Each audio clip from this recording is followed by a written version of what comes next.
magtanim, marunong na tayong magbigay. Karamihan po sa atin. Amen, parang lifestyle mo na yung nagbibigay. Hindi ka na parang nakakabahan or natatakot magbigay or ayaw mong magbigay. Pero most of us, meron na tayong lifestyle ng sowing and giving. Kaya ito pong dome tumayo dahil dyan. Palakpakan naman natin ang Panginoon. Okay, so natutunan ko ang prinsipyong ito ng pagtatanim mula sa aking husband, late husband, Jonathan. Siya po ay nag-aral talaga ng seed. Pinag-aralan niya, nagbasa siya ng mga articles on the seed. Tapos talagang dinamnam niya yun at yun po ay ina-apply niya. Kaya nung nagkaroon tayo ng ganitong malaking dome at saka yung atin sa seed campsite, maraming pong nagtanong sa amin. Sabi niya, meron ba kayong supporter na mga Amerikano? Sabi namin, wala po. Is mga Europe, ganun. Sabi ko, hindi po. Yung mga church namin nagbibigay pero hindi masyadong malaki. Sabi namin, meron po kaming supportin. Isang mayaman na Hudyo. Ang pangalan niya ay Jesus. Amen! Praise God! Kaya po kung tayo po ay tumatalima sa nais ng Panginoon, hindi naman problema kay Lord ang pera. Sa tingin nyo, problema sa kanyang magbigay ng pera? Of course not. Kaya lang kailangan nandun tayo sa tamang environment, nandun po tayo sa tamang lugar at sa tama nating pag-iisip sa ating Panginoon. Okay? So, minsan tayo po ay nakakalimot, no? Sobrang matagal tumubo kasi yung tinanim mo. Ang tagal-tagal niya. Ilang taon na bang seed ngayon? 39 years. Ilang taon na ako nagtatanim. Yung mga tinanim natin, minsan nakalimutan na natin. Tsaka sabi na, ang tagal-tagal tumubo. Kadalasan, kasi sa tinanim mo, sasabihin mo nga nun, sana hindi ko na tinanim, nagsisipa. Sana bumili na lang ako ng manok. Diba? Total, magtatanghalian naman yan. Hindi na ako magtatanim kasi ang tagal naman tumubo ng mga tanim na yan. Okay, so hindi po yan. Ang tinatanim pong, minsan mabilis tumubo, minsan hindi mabilis tumubo. Marami rin ang hindi nakaka-experience ng harvest, no? Paano yung harvest sila, yung mga nagte-testify, nakaka-experience sila ng harvest. Paano kaya? Ba't hindi ako nakaka-experience ng harvest? So, ang pag-ani po, ang harvest, no? Pinangako na po ng Diyos sa atin yan. Kung anong itatanim mo, meron kang. Si Lord po ang nagsabi nun. Sa pangako niya yun. Walang problema kay Lord. Titignan natin ano nagiging problema sa atin para na sa ganon, tuwing nagtatanim tayo, we are assured of harvest. Okay? So, tayo sa atin ay marami namang generous givers. Miski mga generous givers, minsan matagal yung harvest. Sabi ng Bible, no? Kung ikaw ay nagtatanim ng generously, kung marami kang magtanim, ano daw aanihin natin? Marami din. When you plant generously, you will also harvest generously. Hallelujah! Hallelujah! Thank you, Lord. So batas po yan ng pagtatanim. That's a law of seed and harvest. Batas siya ng Lord. Hindi yan na-imbento ng Seed Power Partnership. Ang batas na yan ay sinabi ng Diyos. Kung nagtatanim ka, aani ka. Pandilatan mo yung katabi mo kung nakikita mo. O yan ang sabi. Pag nagtatanim, aani. Ba't hindi nyo sinasabi sa katabi nyo? Sabihin nyo naman para umani siya. Diba? Sa minsan po ay hindi agad natin natatanggap. Pero tutulungan tayo ng banal na spirito at ilalahad niya kung bakit. Bakit tayo hindi umaani agad? Or minsan, nakalimutan mo na or parang wala ka ng tendency na maghihintay ng ani. Diba? Okay naman po yan. Kapareho ko. Pag nagtatanim ako, hindi po ako tumitingin do sa ani. Basta sabi ko, Lord, I want to obey you. I love you. Ito po yung tanim ko. Para hindi mo sukat akalaan, may mga konti, bumabalik po yung ani. Ganon din po ba kayo? No? Isa hindi tayo nag-expect pero dumadan. So tutulungan po tayo ng Panginoon. Kaya we have to pay attention kahit ganito ang ating sitwasyon. Mag-focus po tayo sa Word of God ngayon. Amen? Thank you, Lord, kasi aani tayo dyan. Sabi mo sa katabi mo, pay attention. Makinig ka. Makinig ka, okay? Sabi ng Lord sa Psalms 23, kanina yung nabasa natin, He remembers all your offerings. He remembers, aalala niya lahat ng mga binigay natin. Alam niyo po ba yung offering, yung tithes natin at offering natin? Ito po ang ating divine link. Ito po yung connection natin sa supernatural. Pag nagta-tithes ka, kumo-connect ka that's the link. Alam niyo yung link, yung pagkakabit, di ba? Nakapwesto tayo. Pag nagbibigay tayo, nalilink tayo sa supernatural. Naiintindihan mo ba yun? Amen. Amen. Importante po yun. Nalilink tayo sa supernatural power ng Diyos. No, yung simpleng pagbibigay niyo yung galing sa puso, yung ikaw ay nalilink sa kapangyarihan ng Diyos. Di ba napakainam po nun? Paano kung kakabi mo ang Diyos? Kahit lahat against you, walang ilaw, walang tubig, tribulation, ganyan-ganyan. Pero hindi na tayo aabot ng tribulation dahil mararapture naman tayo. Ang ibig sabihin, kahit anong negative things ang mangyayari sa'yo, kung ikaw ay marunong magbigay, meron kang link, meron kang ugnayan sa supernatural God. Tandaan niyo po yan, hindi po biribura yan. Okay? So, ito ay nakadikit yung kapangyarihan ng Diyos. Kasama ka doon. Alam niyo po, kasi yung salapi na yung pera natin, pinakamalapit po yan sa puso ng tao. Kasi hanap buhay yan Pawis yan di ba? Kaya ka nagkakapera kasi nang mamawis ka. Tapos sasabihin mo, Diyan, magbibigay ako dyan, pawis ko to Kaya nga, ang sinasagot ko sa mga pilosopong ganon, no? Kahit nakita na nila sa Bible, para umunlad ka, magtatanim ka. Ayaw nila, pawis ka. Sabi ko, sige, piliin mo kung hindi ka na mamawis. Kung wala ka ng pawis, ibig sabihin, patay ka na. Saan magaling ang buhay mo, kapatid? Di ba sa Panginoon? May pawis ka ng pawis, ayaw mo namang mag-invest dun sa buhay mo na yan, di ka sumusunod, hindi ka na mamamawis. So goodbye, dead no ka na. Dead ma ka na. Di ba? Wala, mamayang konti, nililibing ka na. Ayoko pa rin mag-tithes. Hindi ka na pala makakasalita kasi patay ka na. Okay, so yan po ang mga katotohanan ng salita ng Diyos. Kung gusto nating umunlad sa planetang lupa, then sumunod tayo sa patakaran ng Diyos. At lahat ng patakaran na yan, inilista na niya sa kanyang Biblia. Hindi naman tayo ignorante na ang Biblia ay ang salita ng Diyos. So meron po akong patotoo. Kwento po ito kaya interesting. Nung pagpasok po ng 2024, meron akong desire na bago pa mag-2023, 2020, meron akong desire na makabalik sa Europa. Dahil meron po tayong 2 churches doon sa Germany at sa Spain. Diba? Gusto ko ring makaikot-ikot doon. So yun lang po ang prayers ko. Nagpe-pray ako. And sabi ko, Lord, if it's your will, then, pwede akong makaalis. No? So, ayun po. So, doon po ay may mga kaibigan din tayo, mga dati nating mga kapatira na nagsabi na ako, sabi ko baka pupunta ako dyan. So, tutulungan nila akong mag-tour at pangangalagaan nila ako, sabi nilang gano'n. So, alam niyo po, gusto ko rin magpunta ng France, Switzerland, Monaco, diba, Morocco, ganyan. At yung sa Italy, ang kapatiran po natin na si Sister Teresa. So nagpray po ako at lalo naging tapat sa pagbibigay ng tithes, offering, and the seed. Wala po akong pamasahe noon para sa Europa. Hinihiling ko lang yun sa Lord at hindi ko naman yan pinagsasabi. Hindi ko naman yan ina-advertise. Mapunta na ako sa Europe, di ba? Ganyan. Wala po. Basta between the Lord and me.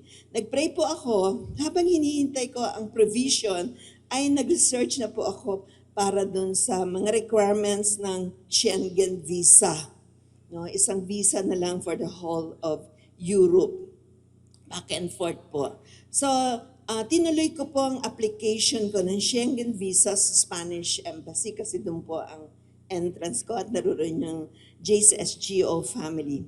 Pero matagal po ang proseso kasi marami silang hinihinging papeles na hindi agad namin maibigay. Pati si Pastora Perlita sa Spain talagang involved na siya. Pupunta dito, pupunta na. Pero hindi po lumalabas yung visa ko. Okay? So, pero hindi po ako nawala ng pag-asa. Nanalangin po ako ng buong alab at nagpapasalamat ako sa Diyos.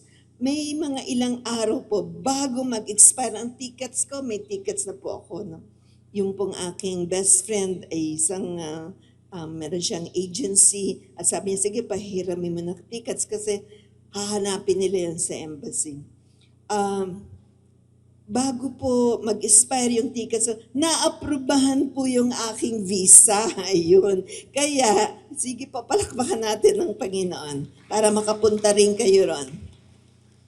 Kaya po nakabiyahe po ako ng mag-isa. Mag-isa po ako nagbiyahe na may kapayapaan. Nagkaroon po ako ng peace at hindi po ako natakot. No? At ang ito po, nagkaroon po ako ng mga priceless memories. Hindi ko na po makakalimutan yung mga experience ko doon sa bahagi ng aking buhay. So these are really priceless. Pero sa totoo lang, ako po ay manghang-mangha. Kung bakit ko natanggap ang blessing na yon. Hindi ako makapaniwala. Sabi ko, wow, paano ko kaya natanggap yung pamasahe na yon? Sige, mga 100,000 po yun. Parang hindi ako makapaniwala. So, tinanong ko pa si Lord. Sabi ko, Lord, anong nangyari? Paano ako nakatanggap noon? So, ang lesson po rito ay wag na tayong mag-give up. No? Halimbawa, parang ang hirap ng sitwasyon, hindi na matutuloy yung biyahe mo. Huwag kang mag-give up. Basta sinabi sa'yo ng Panginoon, tuloy mo. Kahit matagal mangyari. Amen po ba? So parang walang nangyari, pero hindi ako nakalimot. Hindi po nakalimot ang Diyos sa lahat ng seed na naitanim ko. Naalala pala ni Lord lahat-lahat yung mga naitanim ko. At ako po ay mahilig magtanim ng seed at magbigay ng tithes. Tinanong ko pa si Lord, Panginoon, anong binhi kaya anong binhi kaya ang natanim ko? Tinanong ko, Lord, which particular seed kaya yung natanim ko at lumago ng ganito? Okay, so parang matagal na po yan. Sabi ko, hindi ko na maalala. No? Pero pinaalala ng Banal na Espiritu, ang isang pagkakataong may lumapit sa aking isang buntis. Lumapit po siya. At sinabi niya, patay yung bata sa loob ng aking tiyan. Sabi niya gano'n. Kailangan magpa-opera. Sabi niya gano'n. At kung hindi daw siya ma-operahan, mamamatay din siya kasi patay yung baby sa loob. So, humihiram siya ng 40,000 pesos sa akin. Okay? At yung time na yon, ang savings ko lang ay 45,000. Kabuuan na po yon ng aking kabuhayan o ng aking buhay. So, nakalagay po yan sa bangko. Pero nag-isip ako, sabi ko, parang yung risk, no, na yung babaeng yun mamamatay. Kasi wala pong kung gustong tumulong sa kanya, pati mga magulang, parang rejected sila. Okay? So, tinanong ko siya ng iba pang mga detalya. Sabi ko, saan ka pupuntang ospital? Ganyan. Nag-usisa pa po ako. At noon din, after a short prayer, sinabi ko sa kanya, oo, bibigyan kita ng 40,000 pesos para hindi na siya, hindi na siya mahirapan pa. At nangako siya na babayaran daw niya ako dahil marami po siyang anak, meron pa siyang 3 anak. Okay? So sabi ko na lang, pagyaman mo na lang, tsaka mo ako bayaran. So huwag kayo magkakaroon ng idea na lalapit kayo sa akin at mag-utang kayo na special case lang po ito. Okay? So sabi ko, later na lang, pag yumaman ka, bayaran mo ako. So dali-dali kong winidraw ang pera at siya'y naoperaan. naoperahan at lumbas na muli. No? Sinabi ko sa kanya na huwag ipagsasabi itong nangyari sa aming transaksyon kasi baka may pila. Mamayang ko may pila na sa opisina ko. Nangako naman po siya. Ito pala, yung tinanim ko na matagal na at dito akong money na na-pinpoint ko sa heart ko, ng pagtatanim ko ito, dito ako money para doon sa aking pamasahe papuntang Europa. Di ba? Tinanong ko yan eh. Sasabi ko, Lord, anong seed yun na natanim ko? Ayun pala, sa na-pinpoint ko po yun. So, hindi po ba napakabuti ng Diyos na aalala niya lahat ng mga tinatanim natin? Kaya wala pong sayang yung pagtatanim o pagtulong sa kapwa. Di ba? Nakakapag-tithes ka, nakakapag-offering ka, at nakakatulong pa tayo sa kapwang nangangailangan. So yung seed ay nagpo-produce din ng binhi. So yung seed po, may cycle po yan. Pag nagtanim ka, mamumunga, yung bunga may binhi, itatanim mo na naman. Alam na po naman natin. May mga taong magbebenepisyo sa pagtatanim at ang Diyos ay magbabalik ng higit sa iyong binigay. Minsan pag nagtatanim ka, may nagbe-benefits din ng ibang tao. Pero si Lord talagang alam niya kung anong mga tinanim niya. Sa 2 Corinthians now, sabi doon, ang binhi ay galing din sa Panginoon, which is true. Seed comes from God. Papahawak sa'yo, anong gagawin mo?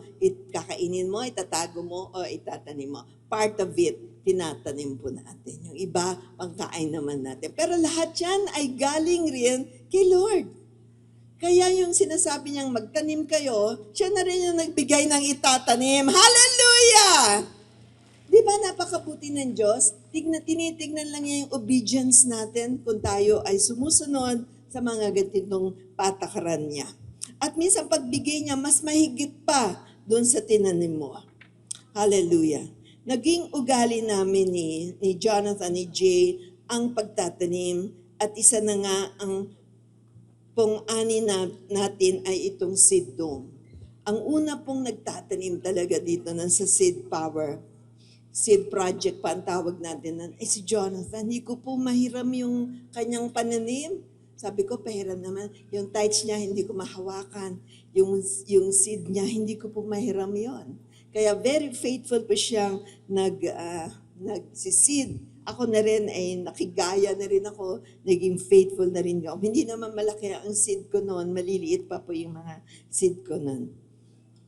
So, maari po tayong umani pag tayo ay nagtatanim. At kung hindi ka pa umaani, ay mag-pray po tayo. Kasi yun ang patakaran ng Diyos. Pag nagtanim ka, ani ka. Pero sabihin mo, parang ako hindi umaani, ay mag-pray ka. O kaya mag-repent ka. Kasi baka, halimbawa, sa Sunday, tuwang-tuwa ka, nagbibigay ka ng seed. No?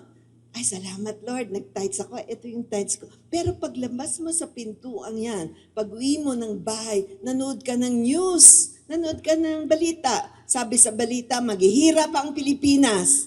Tataas ang bigas, tataas ang gasolina. Anong sasabihin mo? Ay, oo nga, pambira, ang hirap-hirap na natin. Wala nang mangyayari sa ating bayan.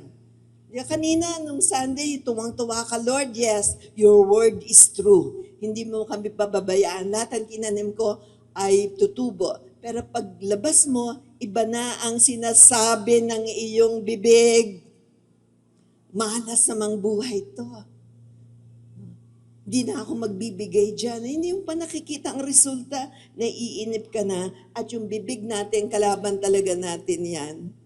Hello? Sabi ng iba, wala namang kinalaman ng salita. Hindi po, malaki ang kinalaman ng salita ng isang Kristiyano, na isang tao kahit hindi Kristiyano. Kasi ang salita po ay nanggagaling sa puso. Kung yan ang nilalabas nyo, yun ang pinaniniwalaan ninyo. Mahirap ang buhay, wala na akong pag-asa, mawawala na akong trabaho, hindi na makakaaral ang mga anak ko. Yun ang sinasabi nyo, yun ang mangyayari.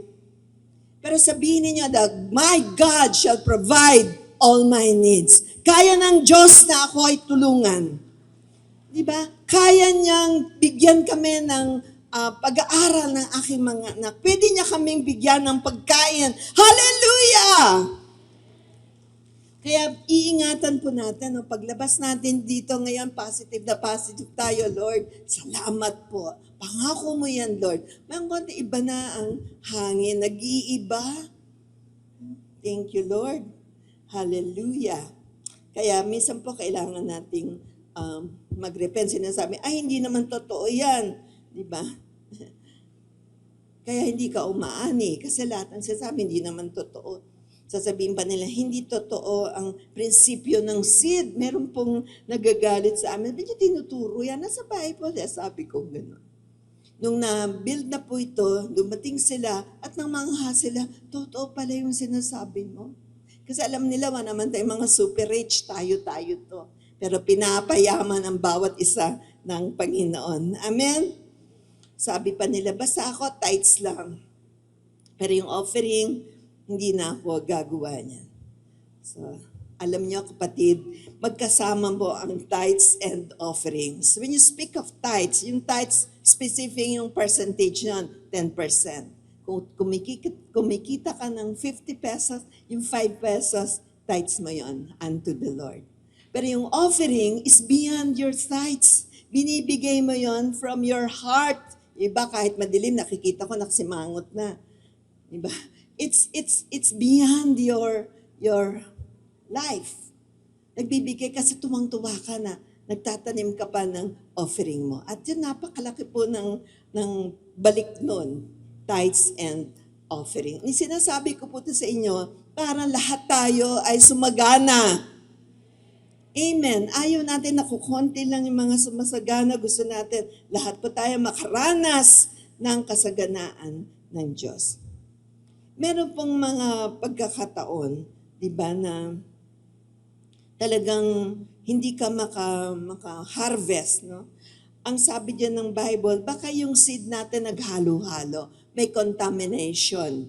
Contamination yung tinanim nyo. Okay? Pareho po sabi sa Leviticus 19.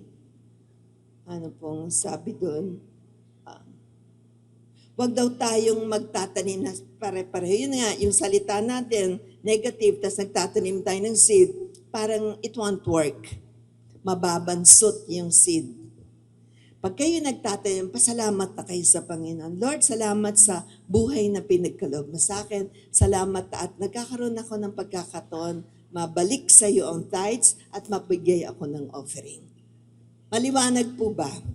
Diba? Kailangan sumasang-ayon ka sa gusto ng Diyos. Pag parati isip mo at saka bibig mo ay, minsan naisip mo tama at sa bibig mo naman ang rapido. Diba? Walang mangyayari na dyan. Wala na yan. Wala nang pag-aasa yan. Mamamatay na ako bukas baka. Sa kakasalita mo ng ganon. Pero kailangan po ilinisin natin ang bibig po natin. Meron pong minsan pagkakataon pag naglalakad kami sa Cubao, biglang may mahabol sa amin. Sabi niya, Pastor, nung hindi pa kami bishop, Pastor, salamat tinuruan mo kami ng pagbibigay at seed. Kasi ngayon dati silang hirap-hirap nila. Marami po tayong testimonies dati sa squatter nakatira. Pero ngayon, meron na silang mga magagandang bahay. Yung iba nag-abroad pa, nagpapasyal sa mga anak nila. Tama po ba? It's true, it's happening sa ating pong congregation. Sabi, salamat Pastor. Sabi ko, wala pong ano man yun, kay Lord po iyon. So nakita nila yung pagbabago ng buhay nila. Thank you Lord. Hallelujah.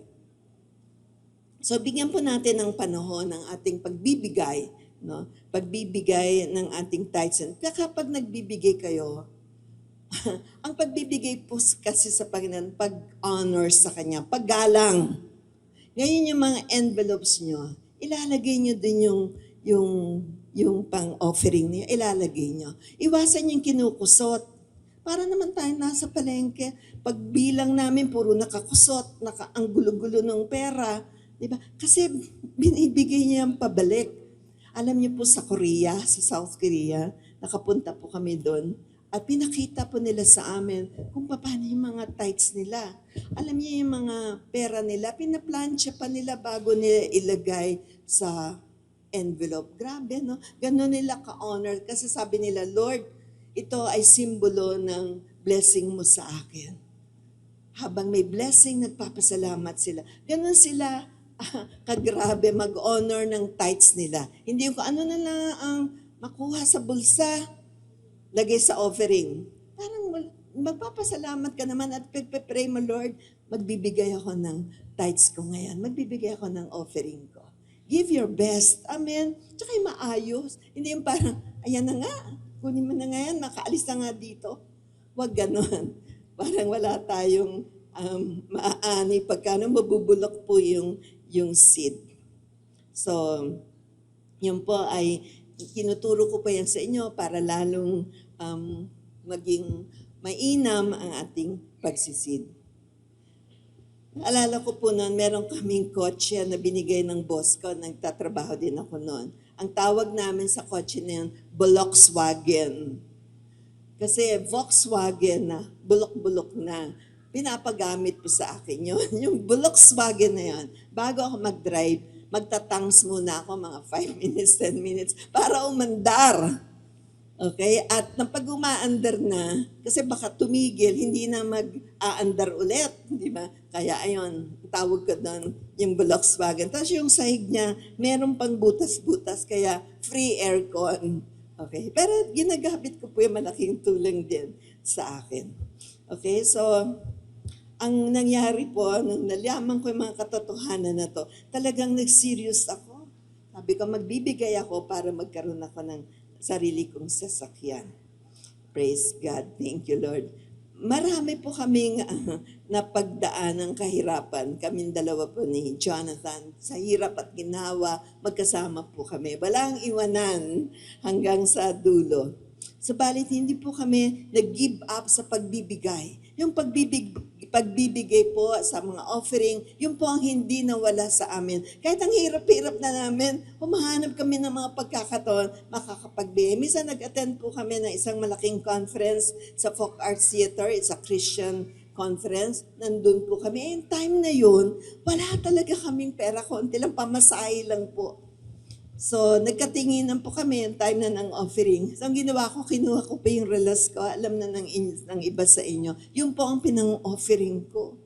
Sabi ko kay Jonathan, sorry alam ko regalo mo to sa akin, pero wala akong offering. Ito na yung pinakamahalaga kong ma-offer today. So, in-offer ko po yun.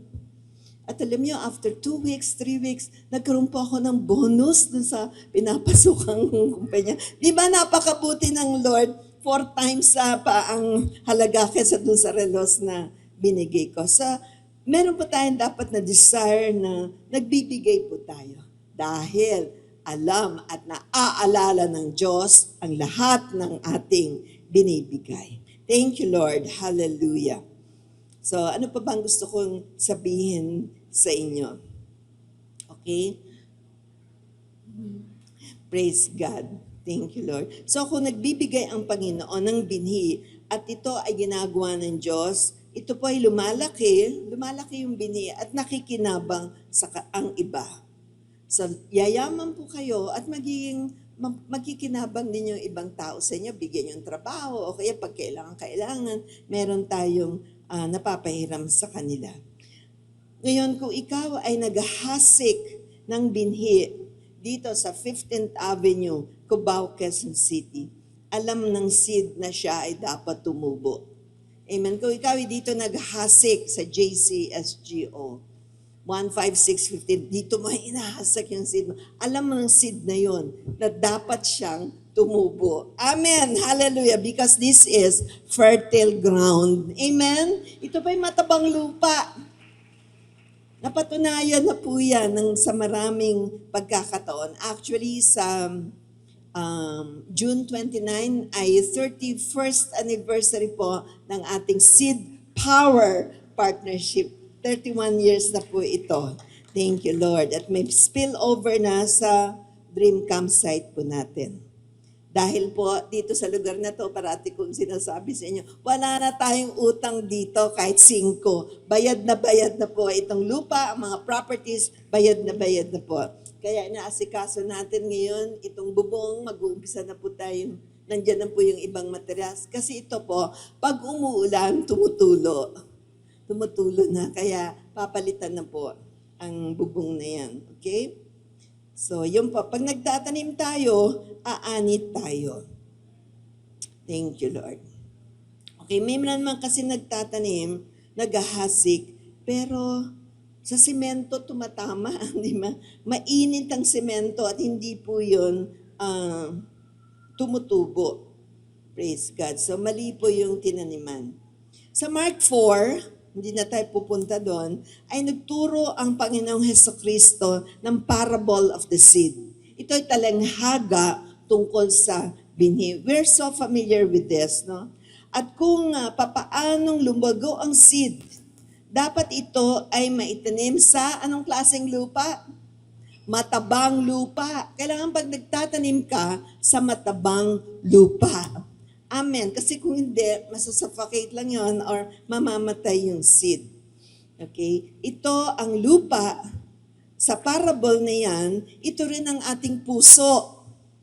No, yung parable na yan, kinento ng Lord para ipaghambing yung lupa na tinataniman ng seed sa puso mo. Parang lupa din yan. Mataba ba ang puso mo? Fertile ba ang puso mo? So tuwing makakarinig ka ng salita ng Diyos, ang salita ng Diyos ay para ding binhi.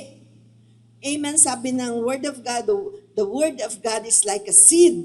Yun ang tinatanim. Sa pagdating may narinig kang salita ng Diyos, talagang tanggapin natin at itanim natin sa puso natin upang ito'y magbigay ng pakinabang sa ating buhay at ma-share din natin sa iba. Tama po ba? Praise God. Kailan mataba po yung lupa natin. Pag ginagawa po natin yan na may kasayahan, no, pag Sunday, excited na, pupunta na ako doon, sana brown outlet, hindi. Pupunta ako doon, madadi ka pa, gusto mo mag-church kasi gusto mo makarinig ng Word of God, gusto mo makap-care groups, gusto mo ma-meet ulit yung mga friends mo, di ba? Masaya. Tapos nagbigay ka pa, alam niyo po, yung tanim na yun, binhi na yun, ay lalago at yan po ay mamumunga. 100% tutubo po iyon. Amen. Palakpakan naman natin na pa hindi kayo natutuwa. Okay, sa Malakay, chapter 3, tingnan po natin yan. Malakay, chapter 3, verses 10 to 11. Gusto kong mabasa natin to. Bring all the tithes into the storehouse, that there may be food in my house, and try me now in this, says the Lord of hosts. If I will not open for you the windows of heaven and pour out for you such blessing that there will be no room enough to receive it.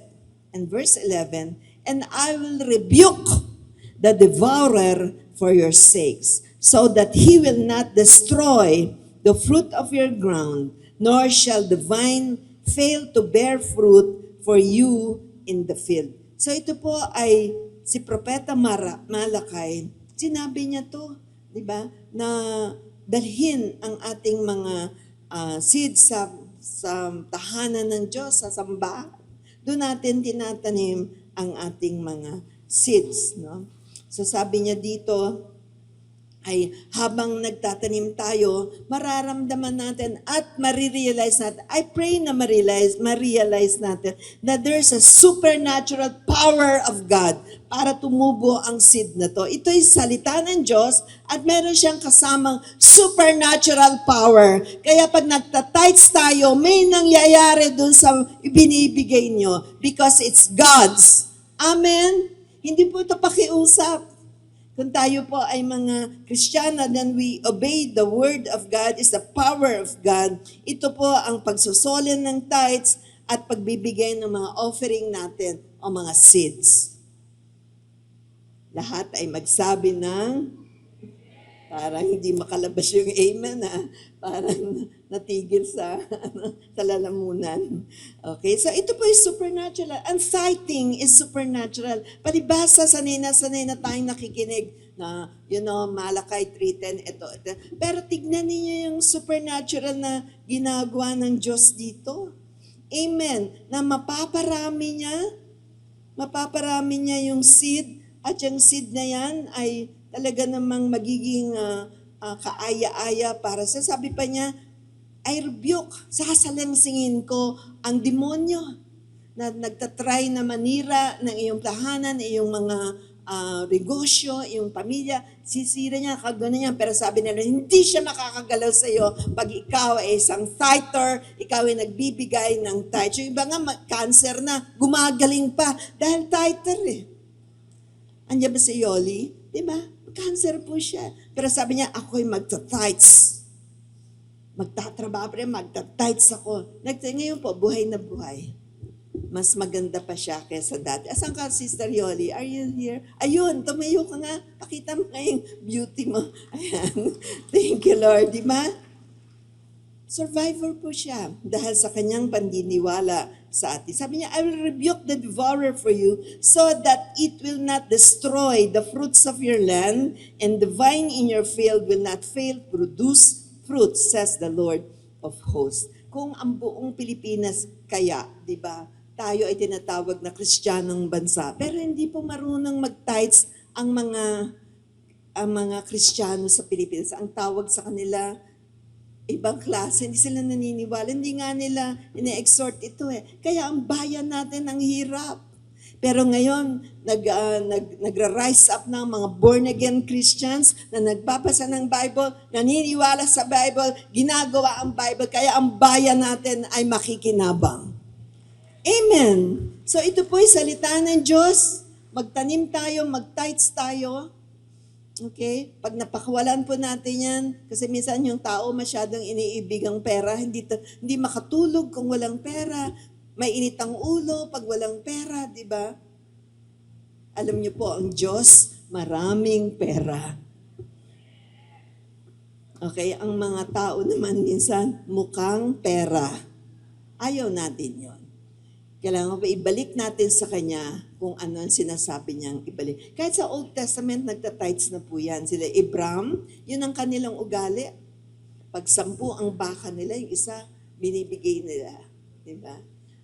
Dinadala sa templo, tapos kinakain din ng mga taong nangangailangan. So hanggang ngayon, yung tithing na yan ay buhay na buhay sa atin. Huwag kayong magagalit, pero ito po ang katotohanan ng salita ng Diyos. Gusto lang naming umunlad tayo. Total, nandito na tayo, mga Kristiyano na tayo. Nireceive mo na si Lord sa puso mo. So, meron pong maraming benefits ang pagtanggap natin sa Panginoon. Ayaw ng Lord na tayo ay maghikahos. Ayaw niyang malulubog tayo sa utang. Ayaw niyang kung saan-saan tayo nagpupunta ng lilimos. Ayaw niya nun. Kaya ngayon kinakausap tayo, anak, kaya kitang baguhin, kaya kitang iangat kung saan ka naroroon ngayon. Hallelujah! Magtiwala lang tayo sa Panginoon. Bata ka man, matanda ka man, maganda ang plano ng Diyos sa iyo kung susunod tayo sa Kanyang salita. Hallelujah! Total, wala namang ilaw, hindi ko makita yung relo, kaya magtutuloy na lang po ako. Bila lang po. Kapag tayo ay marunong magbigay generously, marunong na tayo magbigay at marunong na tayo manalangin, nananalangin tayo at nagbibigay, ang mga kasagutan ay mabilis na nangyayari. Nangyayari po pag tayo nagbibigay at nagpipray. Meron pong isang lathala dito sa Biblia, pero homework niyo po ito, babasahin niyo po. Ito ay tungkol kay Cornelius, isang general, mataas ang ranggo niya, no? Sa Syria, tiga Syria siya. So, si Cornelius po ay may hiniling sa Panginoon. Gusto ko pong basahin ninyo ang Acts chapter 10. Acts chapter 10, homework niyo po yan. Makita niyo, ano kaya ang nangyari kay Cornelius? Napakakisig-kisig, di ba? Kilalang-kilala sa kanyang bayan. Okay? Isang araw, lumapit siya kay Jesus. Ano kaya ang nangyari? So, basahin niyo po yan sa June 28, sa June 29, i-discuss po natin. Yan, exciting po ito. Pwedeng advanced reading nyo na po ito. Huwag niyong kalimutan, ha? Yung mga care group leaders, pakicheck nga kung nabasa yung Acts chapter 10. Remember that God does not forget the seed sown. Hindi kinalilimutan ng Diyos lahat ng tinatanim natin. Sabi po sa Galatians 6:7, ito po ay prinsipyo ng seed ko, hindi lang tithes ang binibigay natin, kaya meron kang kakayanan na tulungan mo rin ang totoong nangangailangang mga kapatiran. Amen? Sabi po sa Galatians 6:7, do not be deceived. Huwag ka daw maloko. God is not mocked. Hindi siya pwedeng insultuhin. Kasi marami na pong nang-iinsulto sa Lord. Pero babalik sa kanila yon. Diba? Yung church yan, natuturo ng tithes. Kanila lang yan. Hindi po totoo yun. Yan po ay prinsipyo ng Diyos. Whatever a man sows, ito po ang hindi na mabubura sa planetang lupa. Pinagkatiwala na to ng Diyos. Sabi niya, kung anong itanim mo, aanihin mo. Pwede po bang ideklara natin yan sa katabi natin? Sabi, kung anong tinanim mo, aanihin mo. Sige po, wag pa tayong mahiya.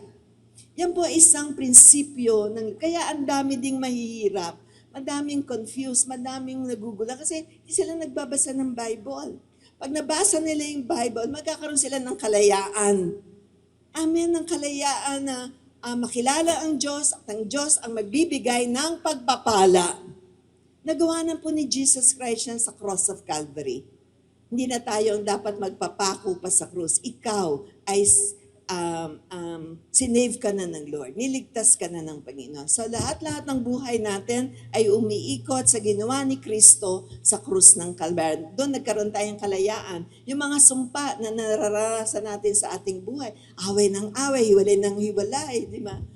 Parating kulang, yan po ay mga sumpa ng kasulatan. Pero ang Panginoon sa Kristo, siya ang nagligtas sa atin. Siya pinagbayaran na niya lahat upang ikaw ay magkaroon ng kalayaang mabuhay ng masagana at mabuhay ng mainam. Palakpakan po natin ang ating Panginoon. So wag daw po tayong maloko. God is not mocked. Kahit 10 religion mo, kung wala kang relasyon sa Diyos, lugi ka. Bait-bait mo, ang dami mong religion, alam mo lahat, di ba?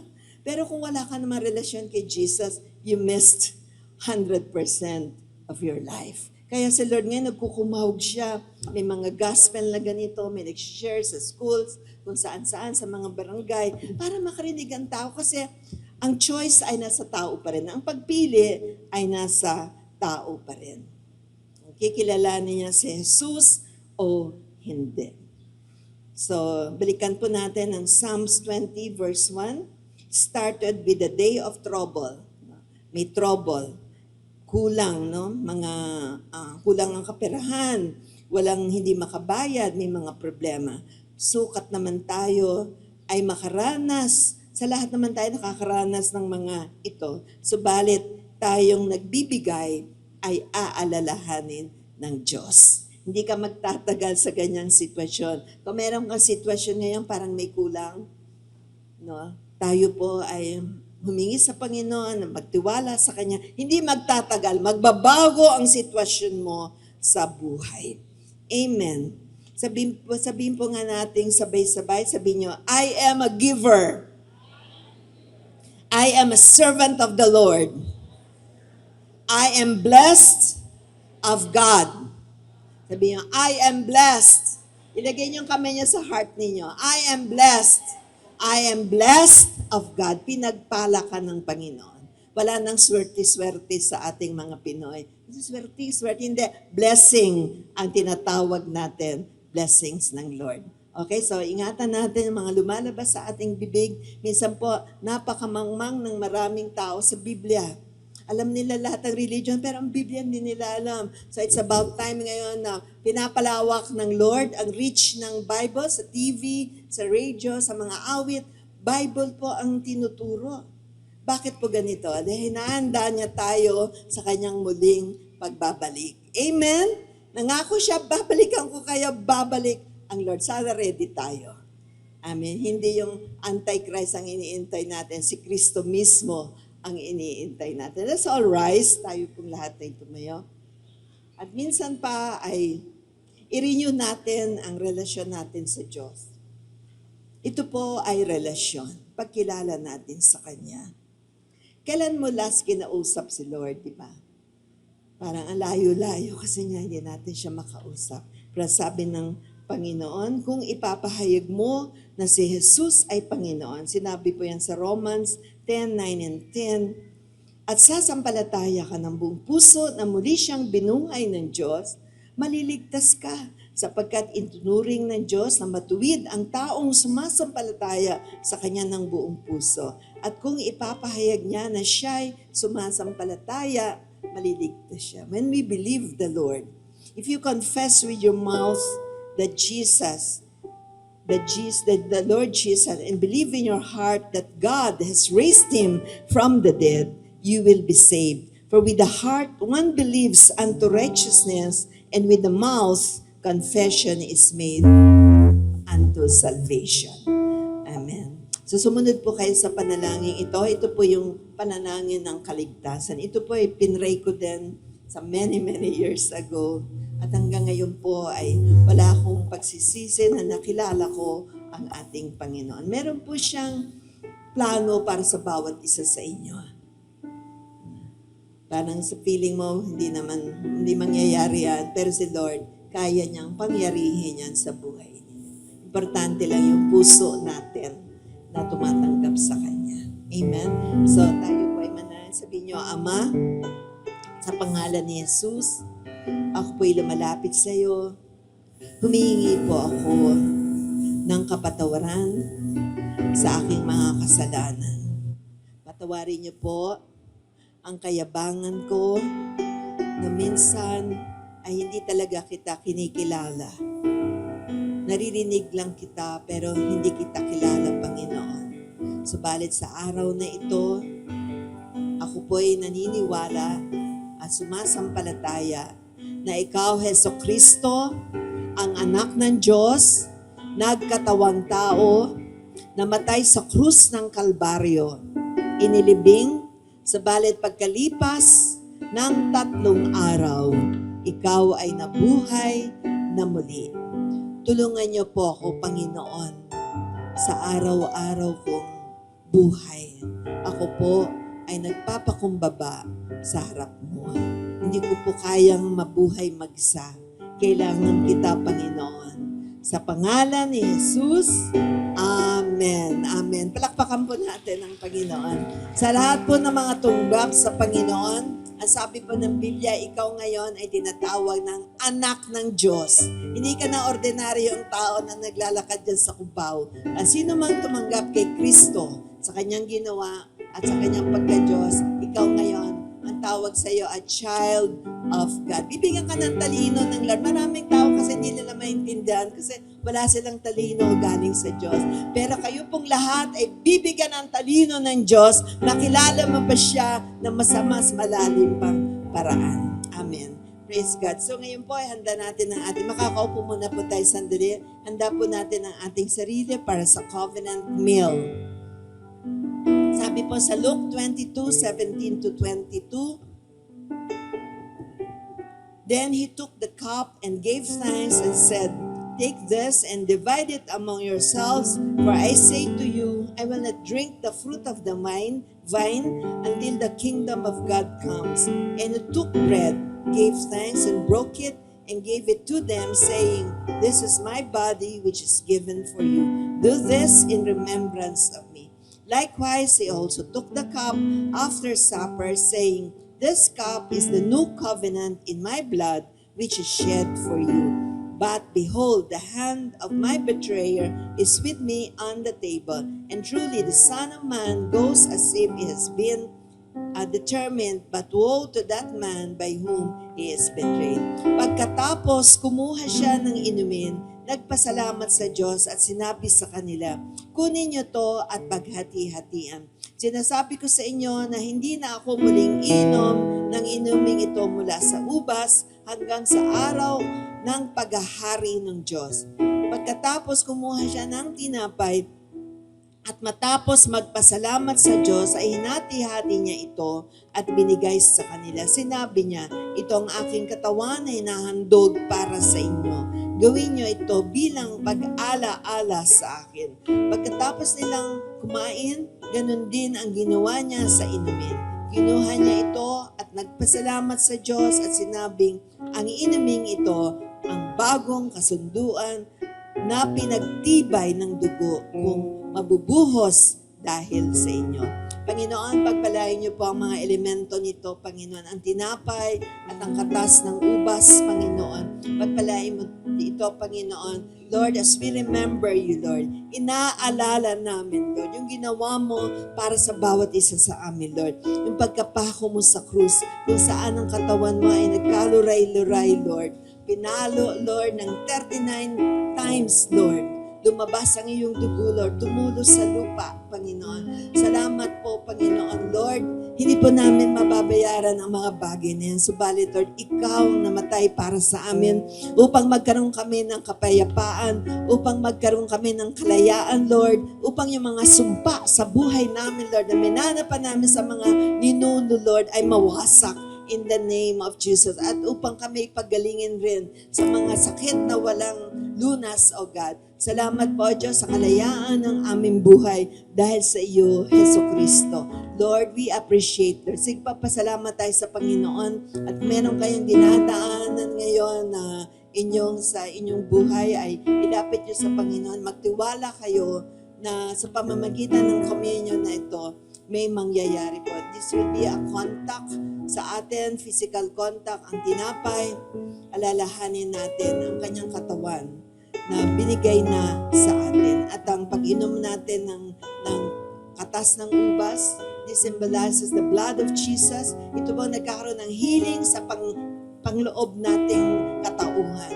Yung mga bitterness natin, yung mga hindi natin naiintindihan minsan ng ating sarili, yung mga away natin, yung mga masasamang pag-iisip natin, ay panghahawakan po yan. There will be deliverance. Lord, let there be deliverance, Lord, sa bawat isa, Lord. Pakawalan mo, Lord, ang mga hawak ng kaaway, Lord, sa aming mga pag-iisip, sa aming mga buhay, yung mga plano niya, Panginoon, ng kaaway sa aming buhay, hindi matutuloy in the name of Jesus. Thank you, Lord. Bless these elements, Lord. In Jesus' name, Amen. Isi-distribute po yung mga elemento. Sabay-sabay po tayong kakain. You just get, kumuha lang po kayo.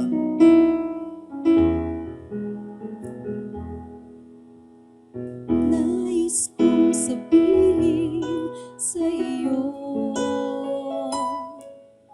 ang nilalaman ng puso kong ito hanggang sa huli kong paghinga.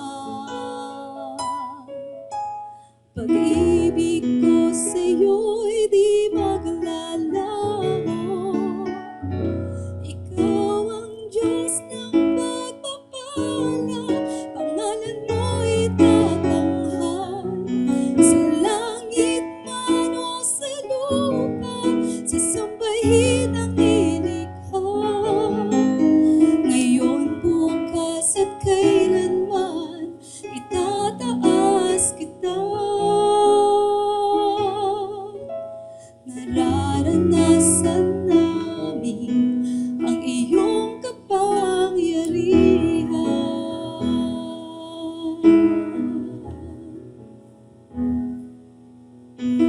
Nais kong sabihin sa iyo ang nilalaman ng puso kong ito hanggang sa huli kong paghinga.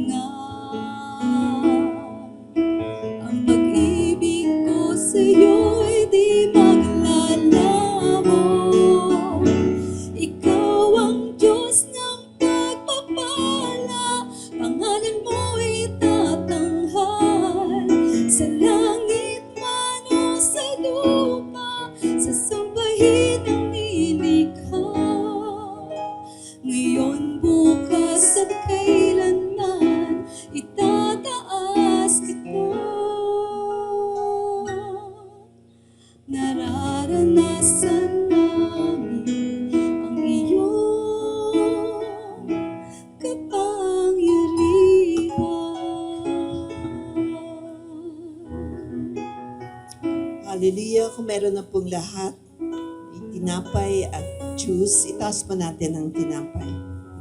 Ama, sa pangalan ni Jesus, maraming salamat, Panginoon, na pinagkaloob mo ang iyong bugtong na anak, Lord, upang siya ang tumubos ng lahat ng aming mga kasalanan, mga sumpa, Lord. Lord, yung kamatayan, Lord, na walang hanggan. Dahil sa Kanya, nagkaroon kami ng buhay na walang hanggan. Nagkaroon kami ng relasyon sa iyo, Panginoon. Salamat po. Thank you, Lord. Jesus, you are my Savior. Jesus, you are my Redeemer. Jesus, you are my Provider. Itaas po natin ang tinapay at kainin po natin sabay-sabay.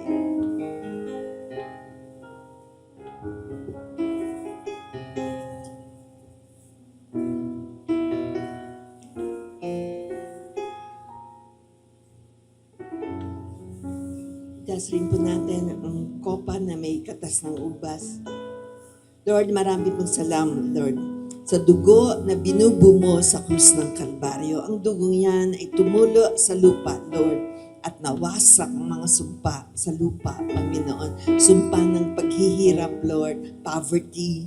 Sumpa, Panginoon, ng mga sakit, Panginoon. At sumpa ng kamatayang walang hanggan. Lord, dahil dito, Lord, meron kaming pagkakataon, Lord, na mabuhay kasama mo sa kalangitan, Panginoon. Maraming salamat, Lord. At Lord, sa aming pag-inom nito, magkaroon din kami ng inner healing, Lord. Pangloobang kagalingan, Lord. Mula sa aming mga hindi magagandang experience, Lord. Mula sa kabataan hanggang sa mga panahon ngayon, Lord. Lord, patawarin mo kami, Panginoon, sa hindi namin pagpapatawad sa aming kapwa, yung mga nakasakit sa amin, Lord, yung mga nang-iwan sa amin, Lord, Lord, yung mga nagtaksil sa amin, Panginoon, patawarin mo kami, Panginoon. At ngayon, Lord, pinapatawad namin sila. Sige po, magpatawad po kayo ng mga taong sobrang nakasakit sa inyo. Baka kahapon may kaaway kayo, patawarin yun na. Meron kayong mga kagalit, 50 years na, hindi pa kayo nagbabate. Dala-dala nyo yan, galit at inis. Magpatawad na po tayo. Itaas po natin ang kopa na may katas ng ubas. Lord, maraming salamat sa healing, Lord. Katawan at pangilalim na kalooban, Panginoon. Thank you, Lord, for healing as we take of this cup, Lord. Lord, we thank you for healing us, Lord. In Jesus' name, Amen. Sige po, uminom po tayo.